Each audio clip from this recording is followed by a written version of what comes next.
Hey guys, Seth Rogen here for PhoneDog.com. Actually, I'm not Seth Rogen. If I was Seth Rogen, I wouldn't be sat here in my office. I would be on the Ellen DeGeneres show. And I clearly am not.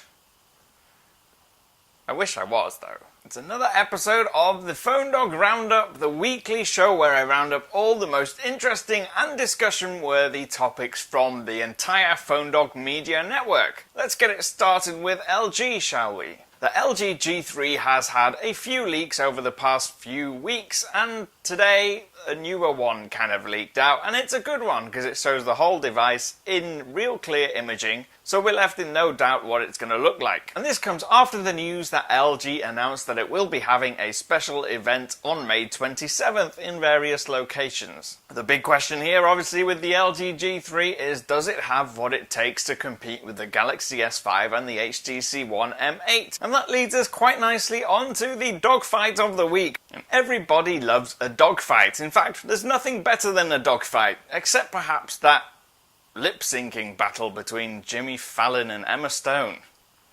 That's probably the coolest thing that's ever been on the internet. Marco Hanna, our resident phone reviewer and video extraordinaire, pitted the two top Android phones against each other. I won't spoil it and tell you who won, but I will say that if you want a grippy phone, then clearly Samsung is the way to go. It's a heck of a lot more grippier than the HTC One M8. But at the same time, if you wanted something that answered and granted all your wishes at once, then this probably isn't the way to go. I guess you can't get all of your wishes at one time. Then of course there's that waterproof flap at the bottom of the phone, which just so happens to be seriously the ugliest flap I've ever seen. So in short, grippy good, flappy bad, and it's not a genie. Hey, what is up guys, I'm KBHD. Hi-ho, Silver, away!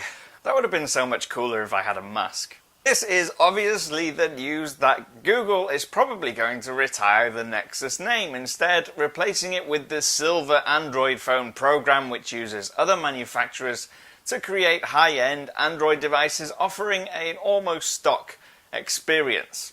That's kind of sad news really for me, because I've been one of those people that have followed the Nexus brand since the day the Nexus One came out. It was one of the best phones ever. And then if we I guess we can sidestep the Galaxy Nexus and the Nexus S, because I don't think those were the two strongest, but the last few, the Nexus 4 and the Nexus 5, and the Nexus tablets are all fantastic, and it's got that strong brand name and a great image. And if you want stock Android and pure Google, that has always been the way to go. But instead, it looks like we're going to get these random devices with "powered by Google" written on the back, similar to the way the T-Mobile G1 and the G2 were. And talking of T-Mobile, this week they announced their quarterly results, in which they completely smoked the opposition. They added 2.4 million net subscribers, which is way more than all the other guys put together. In fact, they added more just branded postpaid net subscriptions than Verizon added of any subscriptions altogether. It was a great quarter. The first time they've gone over 2 million, and it's the record for them, and it's been fantastic. It just shows you that the early termination fee offer that they launched back in CES in January is clearly working, and the other carriers are kind of scrambling to try and compete with that and not quite getting there. So we'll end this week's video with a couple of leaks. First up is the Amazon phone, which everybody clearly sees the point in, because who doesn't want an Amazon phone? Because, you know, you can't just download Amazon books and stuff from other Android phones. Hey, what is up guys, I'm KBHD. And it's hard to see where this thing would fit in on the market, presumably on the low-end scale and aimed at people who, I don't know any better.